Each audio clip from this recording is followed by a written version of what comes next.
Hey Arnold customers, buy a candy bar and get 10% off. Friendship. Or buy two and we'll throw in a free handshake.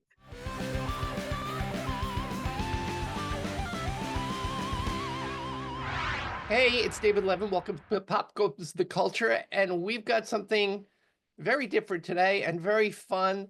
Everybody's talking about the 50th anniversary of Happy Days, and they're also talking about artificial intelligence being the end of civilization or the dawning of a brand new civilization or the beginning of the Terminator, or I don't know what. We decided that it would be fun to get together with some of our friends and see if ChatGPT can create a script for a sitcom.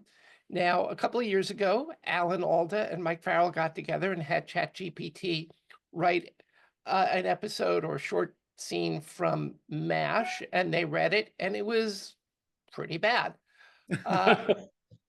So, I'm sorry to hear that. And they were laughing about it. So today, I have with us William Bickley, who was the producer of Happy Days. We have Anson Williams, who played Potsie on Happy Days. Say hi, Anson. Hi, Anson. Thank you. Say goodnight, Gracie. Good night, Gracie. We have Jim Meskimen, who is one of the great actors, improvers, and voice impersonators. Is that correct, Jim? Is that how you would say that? I think you sound great. All those nice things you're saying sound just great. Host of Jim Impressions, and his daughter, Taylor Meskimen, also an actress, talented actress in her own right. And the two of them happen to be, well, the son, you can guess which one is the son, and the granddaughter of Marion Ross, who played Mrs. Cunningham on Happy Days. And later we will be joined by Donny Most. He is not with us in person today because he's a little under the weather, but we're going to bring him in later. And we are going to record the first new Happy Days episode since the early 1980s. So that's something that we've all been waiting for. What, Anson? You're championing it a bit. Nothing. But I did read it. Okay. Okay. David, I just want to point out that you missed an opportunity to say that you generated the script through ChatGPT. I was just about to say that. This was not written by a human being. I actually did a, let me see if I can pull up the prompt here. Hold on, please. Pull up the prompt. We'll bring up the prompt. Share. Okay. So can you all see that? Yeah, if I was, it's like, sure. Yeah, I really can see it. Yeah, it's like, it's about 1/100th of an inch. Okay, well, here's what I wrote. Write a very funny episode of the classic sitcom Happy Days. Focus mostly on Ralph and Potsie, because I knew Ralph and Potsie were going to be here. Cameos. Excuse me. Ralph got first billing? Focus primarily on Potsie and Ralph. Not alphabetical. Yes. Cameo appearances by Mrs. Cunningham and Richie. No Joni, no Mr. Cunningham, very little Fonzie, because I figured, well, the odds of us getting any of those people to do this would be small. I know, Jim, your mom is not up to doing this, and so your daughter, Taylor, has graciously agreed to step in to read the role of Mrs. C. Yes. Okay, and Bill, would you mind reading the stage directions? Oh, man, I have to act? Oh, no, I don't have to act. You don't have to act. Think of this. I can read. Act like a guy who runs a show. Think of this as the table read that you might do, and then we'll sort of talk about it. We'll do the first one, and then we'll talk about it on the back end. And do you want Taylor to do the kid? Taylor could do the kid. And Anson, I think he can handle Potsie. I'm trying to remember the character, actually. You want to warm up? I'm sitting there, God, I don't think I fit this part. I'm like, can't age out of Potsie. So I'm going to turn off my camera, and we're going to focus on you guys, and Anson, if you would like to direct, feel free. How about not? How about not? How It's about your not? ball game. There's Oh, no your time ball to game. direct. I have no prep on this episode. Okay, your ball game. Okay, you guys Can I are you read guys it? are, AI wrote You it. You Okay. don't direct a table read. No one directs a No, table no read. one directs. We're just all terrible at a terrible read. Whatever the hell. Okay, let's go. do it like you would do it at a table read. Okay, and I am when I That turn was off, 50 it's all years you. ago, bro. Who remembers? Not I. Okay, you're on.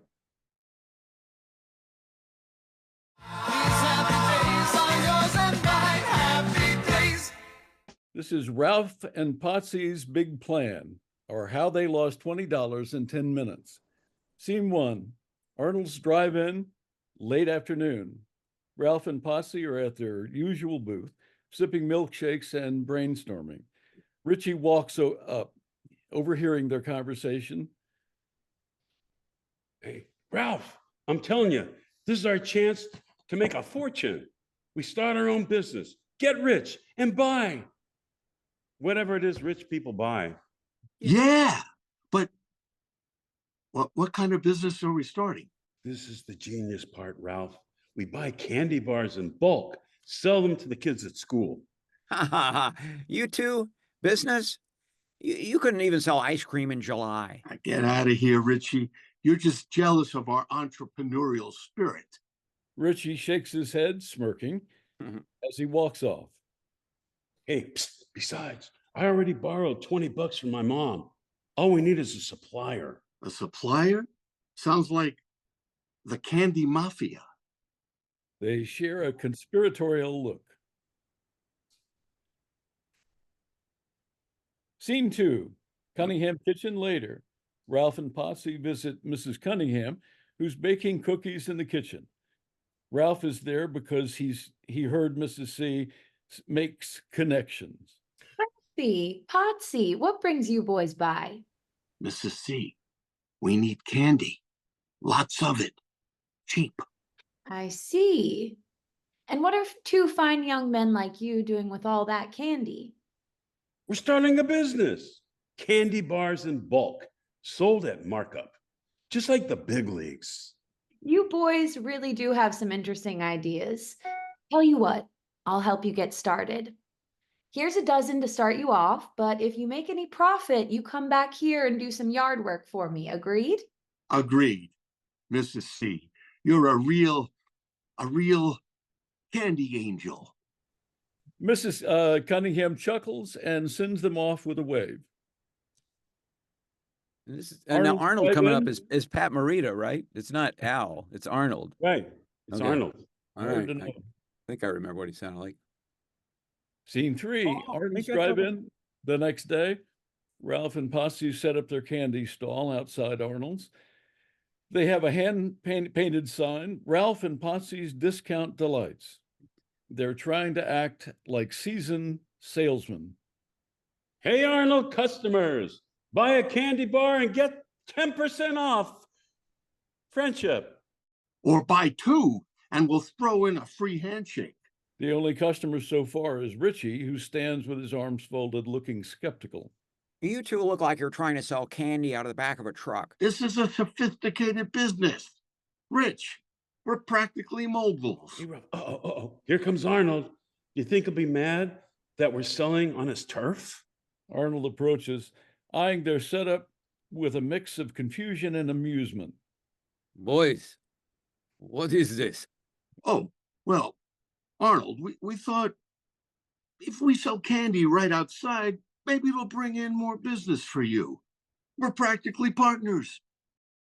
I'll let you stay, but only if I get half the profits. Ralph and Potsie exchange a panicked glance. They have no profits. Arnold, how about we give you a candy bar instead? Arnold shrugs and takes one. Potsie and Ralph look relieved. Scene 4, later, their first and last sale. Suddenly, a kid walks up to the stand. Ralph and Potsie snap into salesman mode. I'll take a candy bar, please. Oh, yeah, sure thing, kid. That'll be. What should we charge? I don't know. 2 for $1? The kid rolls his eyes and hands them $1. As he walks away, Ralph and Potsie realize they have made no profit. Uh, um, um, John, I think we're being swindled, Ralph. Just then, Fonzie strolls by, looking as cool as ever, and spots their stall. He shakes his head, amused. Look at you two. Candy bar tycoons, huh? Yeah, Fonz, we're really raking it in. Yeah, good luck, fellas. Just remember, the Fonz doesn't buy candy. Candy buys the Fonz. Fonzie walks off, leaving them bewildered. Scene 5, wrapping up the business. After hours of sitting there, they're down to 2 candy bars and no money. Ralph's looks miserable. Well, Potts, I think our business melted. Hey, we got a couple of candy bars left. It's not a total loss. Mrs. Cunningham happens to walk by, noticing their glum expressions. So, how did it go, boys? Not great. Mrs. C, we ended up with nothing. That's all right, boys. Business takes practice. Why don't you come back to the house and I'll make you some brownies to cheer you up? Ralph and Potsie brighten up, realizing all is not lost. Hey, brownies are practically money. Mrs. C, you're the best business partner we could ask for. The 3 of them head off together as the Happy Days theme plays. Monday, Tuesday, happy day. It's Sunday, Monday, happy Oh days. my God. And we freeze frame as Ralph and Potsie laugh with That Mrs. sounds feel like like- just such a hit show. I can't tell. I feel like I've been What? transported It's a back in killer, time. man. 1 billion views next month. Truly, Billion.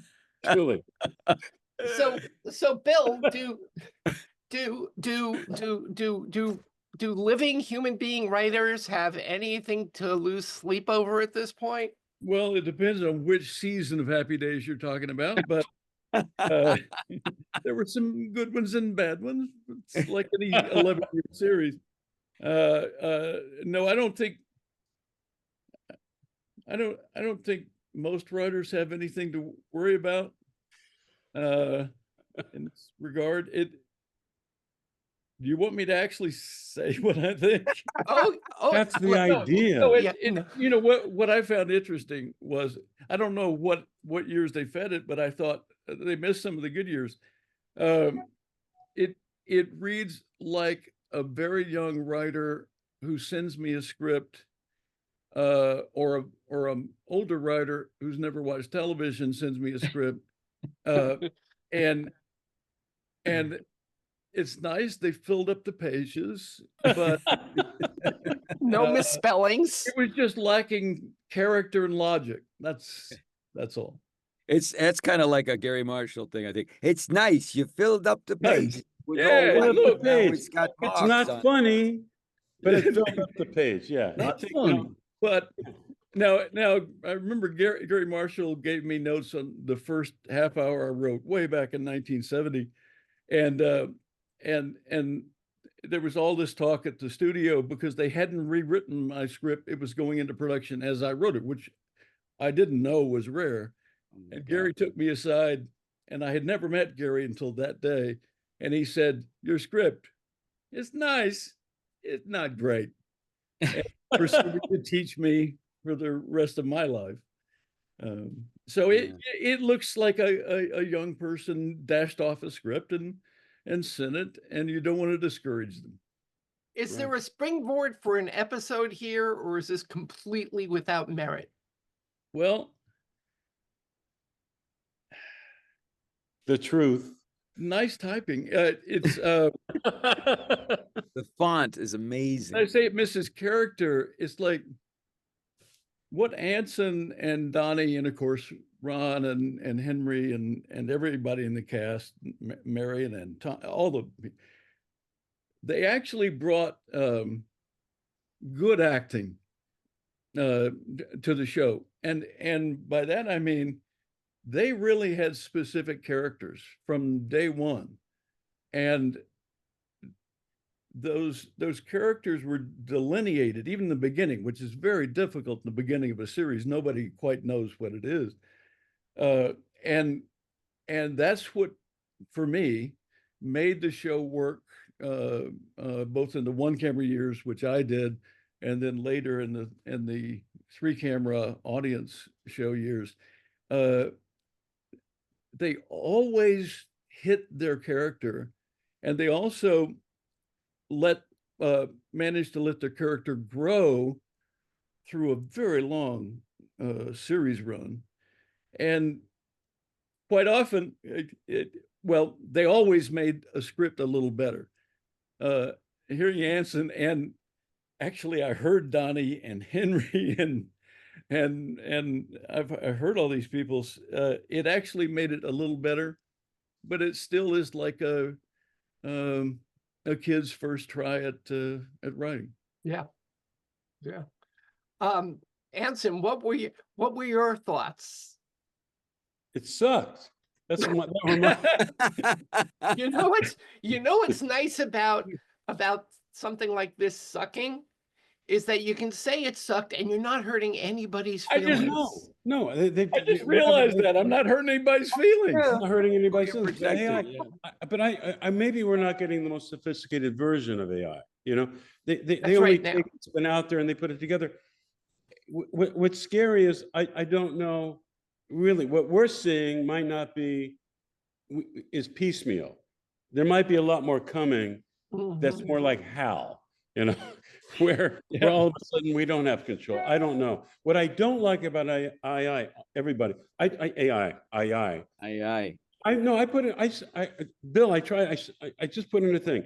I'd like to do a horror movie about blah, blah, blah, blah, blah, blah, blah, blah. And it pops out a synopsis, right? Enough to register. Dude, Enough to register to get created by. dude, there is a literally. So you could get someone who's nothing about writing, nothing, and yet there's enough there to register to get some credit. And then you hire a writer to come in, and it could be story by, this by, but they're getting monies and credit they don't deserve because they didn't write it. And that can happen today.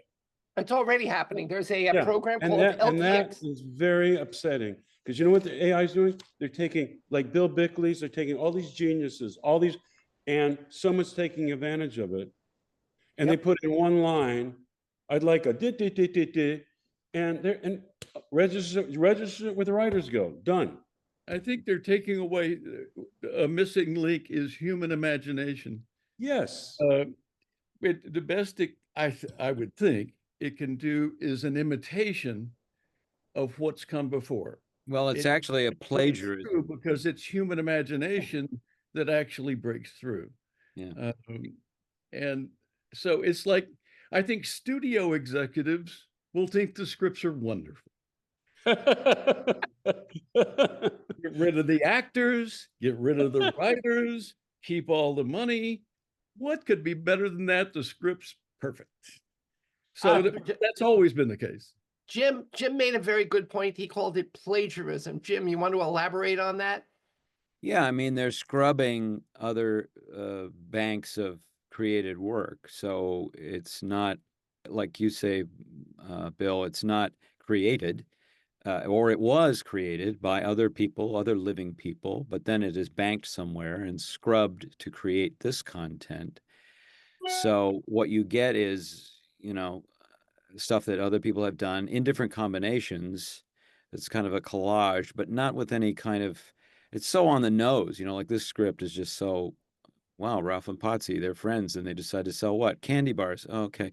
You know, it's just so kind of neutral. It's almost like, for me, the AI sort of takes the place of those wretched television executives who would like the writing team to do what worked before and, you know, have everything be, you know, at a certain kind of non-challenging level, you know. So I'm worried for those poor executives that are going to be out of work as well.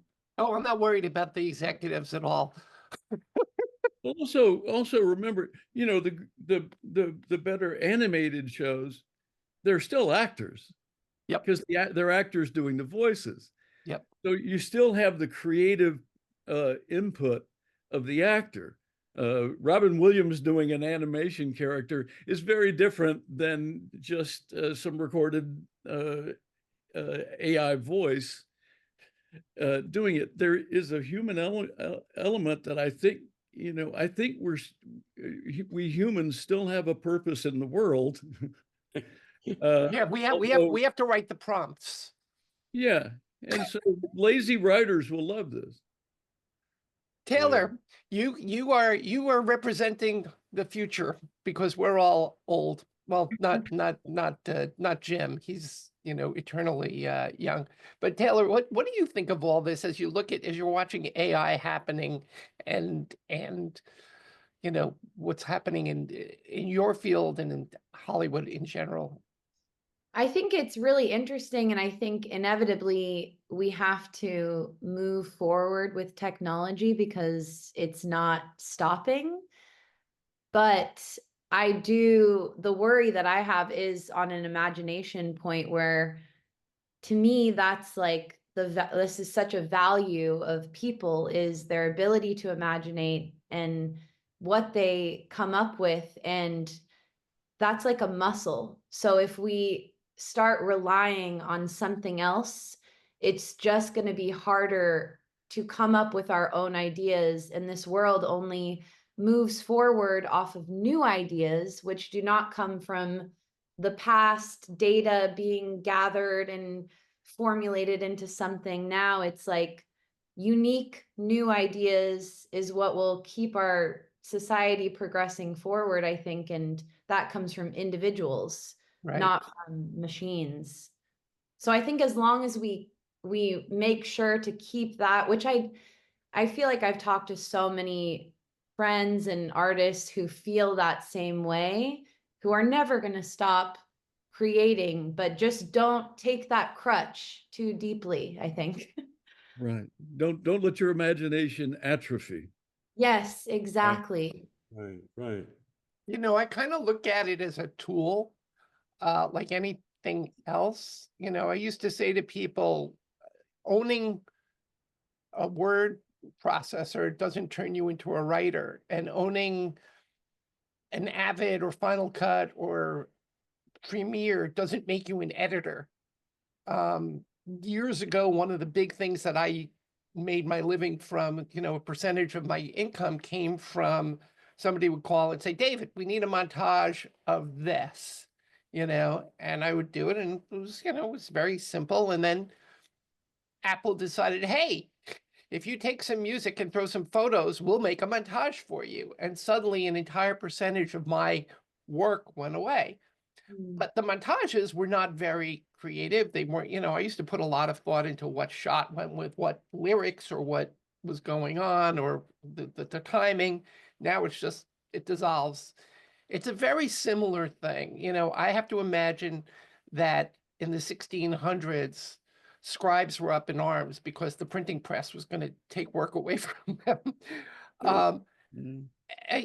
Generative AI is a tool. I think some aspects of AI, because people don't differentiate. For example, I used AI to make my background.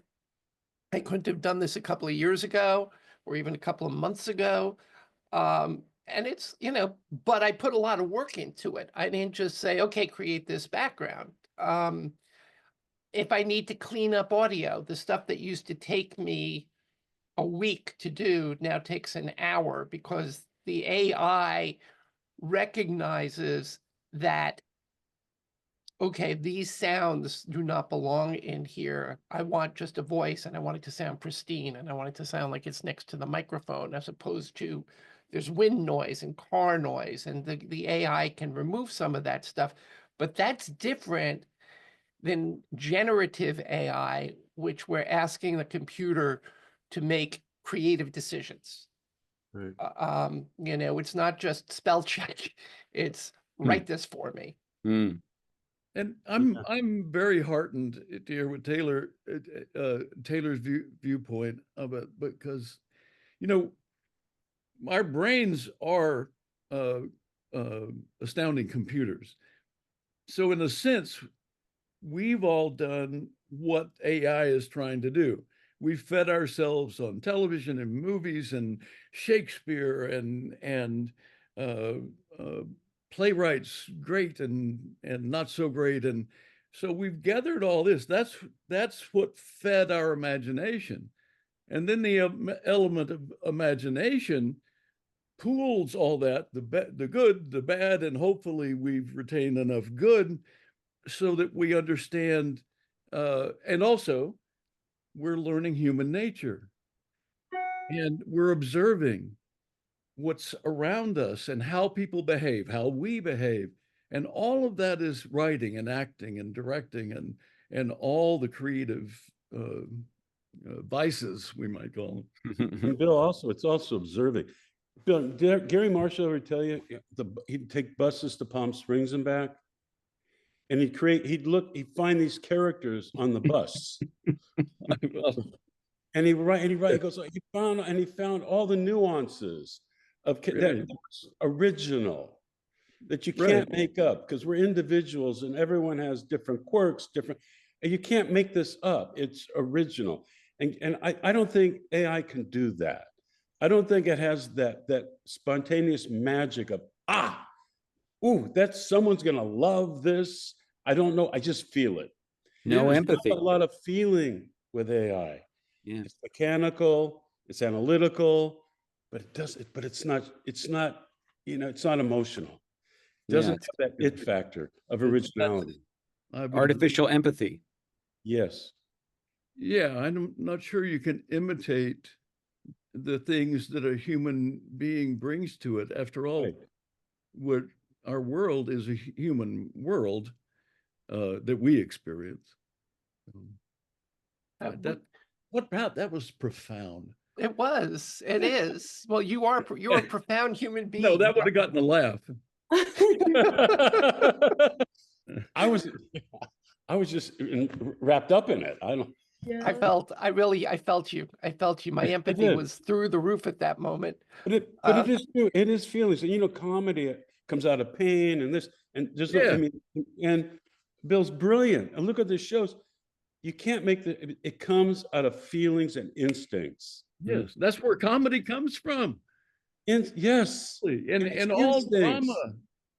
And we learned, like on Happy Days with you and Jerry and all that, we learned so much. It's like, and all these great moments, a lot was instincts, instant. It's like, whoa, and it connects to the world. It's like, I wore a red sweater today in honor of Jerry Paris. Jerry Paris. Now, he used to say, and here's how sophisticated we were. Jerry used to say, you don't need to have a car pass by to know for the audience to think you've got cars in the background. Just wear a red sweater and run in front of the camera, and you'll think it's a car. And actually, to a certain extent, he was right about that. And that's what human beings do, is we know that, well, some of us know that we're faking it. We're lying, but we're lying to get to a deeper truth. So that's all I have to say about that. And I'm old. Wait a minute. That's a very provocative little statement there. Thank you. Thank you very much. Thank you. You're going to just drop that. He's just going to drop that and walk away. Hey, was that a car that went by? No, I'm just glad to see you. Actually, from where I'm sitting, Bill, you kind of look like one of the red shirts on Star Trek, and I'm hoping that you make it to the end of this podcast here. Hadn't even considered that. I hope so too. Well, with the collar and everything. A year or so ago, maybe even 2 years, Jim and I played with AI, and it was much less sophisticated, but Jim did all the voices. We just had ChatGPT write a script, a really bad script about, well, it was political, but it wasn't really political. Joe Biden and George W. Bush as space heroes. And Jim did a great voice for that. I'll put a link something in my paycheck. I'll put a little something. Hey, I'm doubling your paycheck from that one. Right. I'm hoping for triple spec. Triple spec.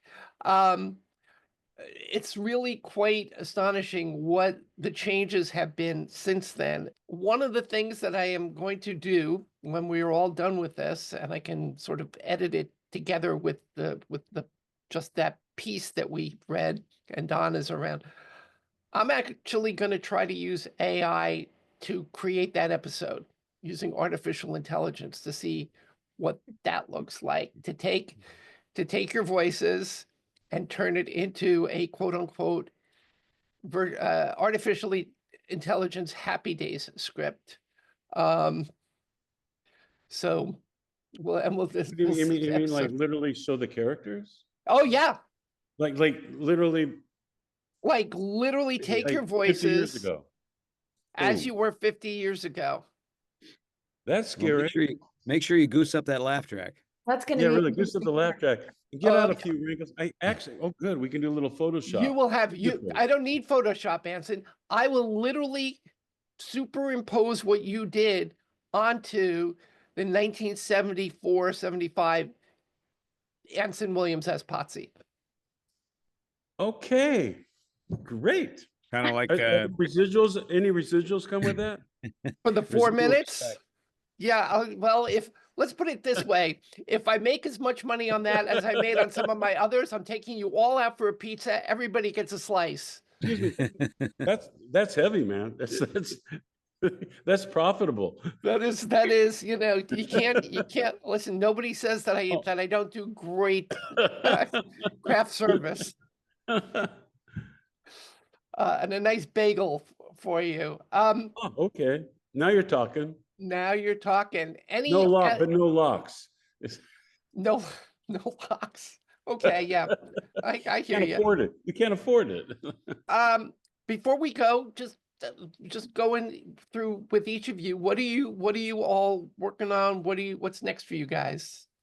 Jim, you want to start? Oh yeah, sure. I've got something to talk about. So I'm going to head to Malta in a couple of days to be in a movie called Hungry, which is a thriller adventure kind of thing. It's kind of like Jaws, but with a different adversarial mammal.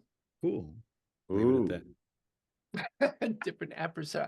Well, I know what it is, but I won't say. Chomp, chomp. Okay, Taylor, you're next. I'm working on a couple short film projects, one of which I'm writing. It's my first real short film I'm writing, and then also recording music. So I have some new music releasing on streaming soon. Awesome. She's also an award-winning audiobook narrator and does books every month. Yes, I do a lot of audiobooks. Fantastic. Well, it's good that you have someone on this call who's actually willing to promote your career. Thank you. Bill, I'm going counterclockwise based on what I see on my screen. Well, why quit doing the thing you love, even if you're past retirement age? I'll never stop. I'm developing a limited series about the life of singer Gladys Knight. Ooh. Something I've been working on for a while. She has a powerful story. She, a star at 7 years old, her talent took away her childhood, and she lived all these decades of civil rights and music, and it covers the history of our lives, certainly my life.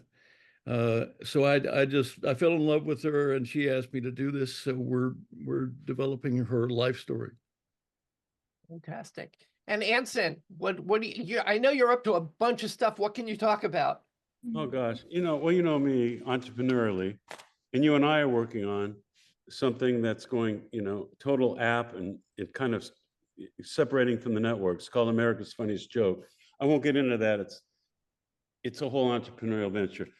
Creatively, I had written a script called Vital Force. That's now with Richard Gere. We're waiting for him. But beyond that, I'm really proud of my wife, Sharon Scott Williams. She wrote a play called Crazy Mama. And in a very entertaining way, believe it or not, deals with mental illness, based on a true story. It's going to premiere at the Rubicon Theater, the only equity theater in Ventura County. the end of March. I'm lucky enough to direct it. And New York's looking pretty good after that. So I'm really, really looking forward to getting back in theater here. Cool. Very fortunate to keep on keeping on. So, you know, it's an exciting time. I've seen that play. I've seen Sharon's play. My wife and I went to see it. It is extraordinary play. Well, you saw the reading. Yes. And the reading, yeah, I just saw the reading. It was just, Yeah, the yeah. material is so well written. It's really, really impressive, really brilliant. And powerful also. I saw it when you guys played at Woodstock, Anson, Yeah. and it was a tour de force all around. I mean, the acting and the writing and your directing of it, so sensitive, and to be able to have it's a one-woman play, I think I can say that, and it just brings to life that character in a way that encompasses empathy. The writing is sensational. The acting was great. And I'll even say the directing was really wonderful, sensitively done. And I was going to make a joke, but it's just too good. And out of respect for Sharon. Thank you. Forget was about me, fantastic. okay? Forget about me. You know what's really interesting? Being in film, directing a lot, you know, fortunate enough to direct a lot, you know, they come to you. In theater, the director's crew, the writer is God. That's it. Everything goes. So my boss is Sharon. You know, I have to get all approvals from her. It's true. Nice. Yeah, it's true. I have to thank you guys again for doing this. I had a lot of fun. I hope you did too. And you know, maybe we'll meet again in another. Well, hopefully we'll do the thing with Anson and Donna, that other episode. And I hope we'll meet again in a year and we'll still think that humans are still necessary to make great art, and that AI won't be taken over for us. That's No, right. Yeah, definitely. absolutely, 100%. Agreed. We'll all meet back here.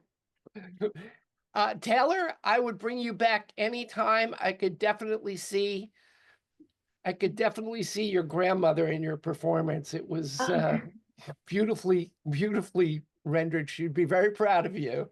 Yeah, she's Taylor, Taylor, best. you're very special. You have a huge career ahead of you. yes.